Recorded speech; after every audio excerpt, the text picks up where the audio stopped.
saya terlupa nak cakap tadi. Ini adalah satu cadangan luar kotak yang telah pun dibuat oleh Datuk Seri Zahid Hamidi, iaitu cadangan yang sangat luar biasa lah saya nampak, iaitu Datuk Seri Zahid Hamidi membuat cadangan supaya ada rang undang-undang, mewujudkan undang-undang pembentukan kerajaan kekal hingga tamat penggal, kerana bimbang bakal mewujudkan pemerintahan kerana dia bimbang kerajaan boleh tumbang.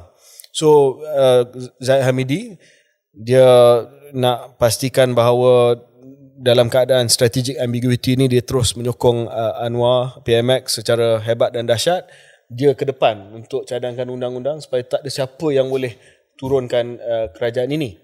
Kalau itulah cadangan dia, saya rasa cadangan ni memang cadangan yang tidak demokratik lah.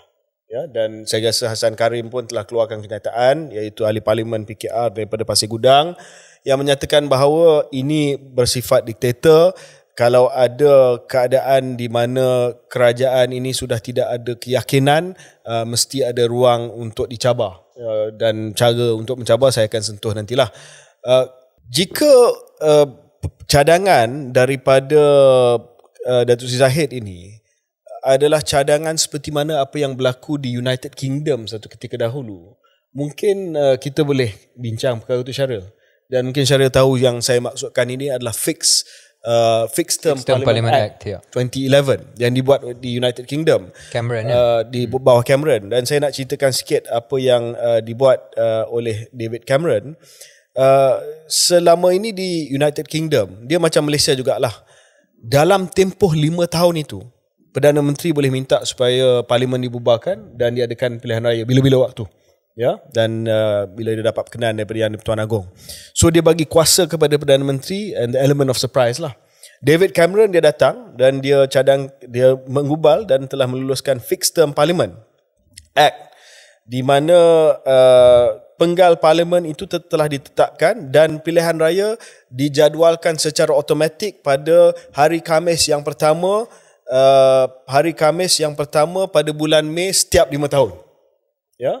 Dan itu hanya dapat dielak melalui 2 cara saja. Melalui vote of no confidence, undi tak percaya di parlimen, ataupun supaya ada undian 2/3 di parlimen untuk minta supaya ada pilihan raya yang awal. Dia bagi syarat. Dia bukan fix parlimen, tak boleh ada apa-apa keadaan di mana fix parlimen itu dapat dipendekkan. Ada syarat. So kalau Zahid buat cadangan tersebut, okey, kita boleh pertimbangkan. Walaupun di United Kingdom saya difahamkan bahawa undang-undang ini telah pun dibatalkan. Undang-undang ini tak terpakai, dah tak terpakai lagi.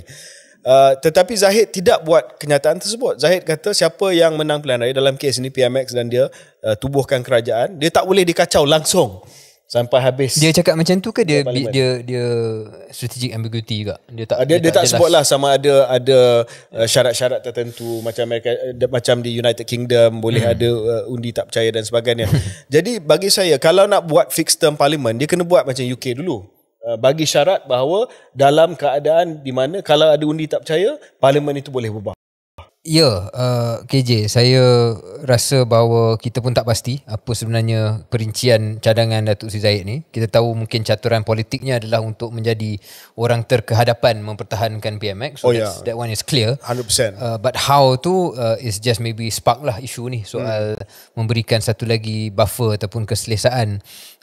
Saya merasakan dalam keadaan di mana kuasa dan peranan ahli parlimen ni dah semakin kecil dengan undang-undang akta anti lompat batin ni. Kita tahu apa logiknya, apa baiknya, tetapi ia mengurangkan independence of the MP.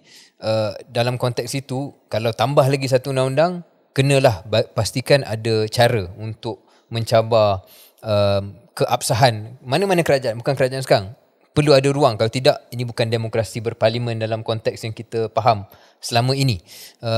Jadi kestabilan tu perlu dijaga dan kita tidak menggalakkan apa-apa langkah yang bukan-bukan, tapi pada masa yang sama mesti beri cara lah dan kaedah, kerana ni bukan undang-undang hanya untuk 3-4 tahun, ini undang-undang yang nak terpakai untuk selama-lamanya atau satu tempoh yang panjang. Keduanya dalam konteks politik KJ ialah ini satu lagi isyarat bahawa kerajaan masih lagi risau tentang kedudukan sendiri. Dan ironinya adalah apabila sentiasa bercakap tentang perkara ini, dan saya menulis satu artikel dalam South China Morning Post yang baru diterbitkan berkenaan dengan langkah Dubai yang kita bincang dalam episod yang lepas. Letak dalam show notes Saya mengatakan bahawa benda ni macam kita sebut dalam episod lalu tak berlaku. Tetapi kalau selalu dicakapkan seolah-olah tak ada isu lain lah dalam isu dasar yang nak dibincangkan, kerana patutnya bagi saya lah kerajaan boleh sahaja mengatakan bahawa no, it's not going to happen, kami stabil, kita carry on dengan work. Tapi bila letakkan komen-komen sebegini seolah-olah mengesahkan bahawa ada ketidakstabilan, jadi di situ terpulanglah pada kepimpinan kerajaan untuk memberikan cara terbaik untuk communicate isu ini.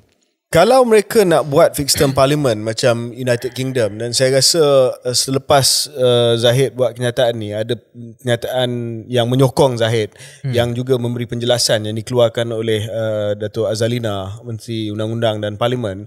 Dia telah pun merujuk Akta Parlimen berpenggal tetap. Jadi dia sophisticated sikit daripada Zahid. Dia kata fixed term parliament lah. Dan dia kata ini adalah bukan langkah yang terdesak, tapi sebaliknya mencerminkan komitmen kerajaan paduan di bawah PMX dalam menghormati mandat pilihan raya, proses demokrasi dan memastikan kestabilan politik, lebih-lebih lagi dalam keadaan semasa geopolitik yang tidak menentu. So tetapi dia mesti dengan jelas menyatakan bahawa walaupun ada penggal parlimen tetap, fixed term parlimen 5 tahun, tetapi ada cara untuk memendekkan. Dan dia mesti dijelaskan bahawa satu usul undi tak percaya boleh dibawa ke parlimen yang boleh memendekkan tempoh sebuah kerajaan. Kalau dia kata dia fixed term parlimen, tak ada apa yang boleh mengubah keadaan dan kerajaan itulah yang akan berkekalan sehingga apa yang berlaku, saya rasa itu not democratic lah. Dan saya harap dia mirip zaman Tun Mahathir dulu, katanya lah pernah mengatakan bahawa apa saja you tak suka, tapi orang dah pilih saya 5 tahun, I can do whatever I want. Ya, tetapi dalam keadaan tersebut dia tak adalah sampai nak legislate supaya ada fixed term parlimen 5 tahun. Tapi last thing, Syaril, sebagai seorang bekas ahli parlimen, kalau ini berlaku dan kalau tak berlaku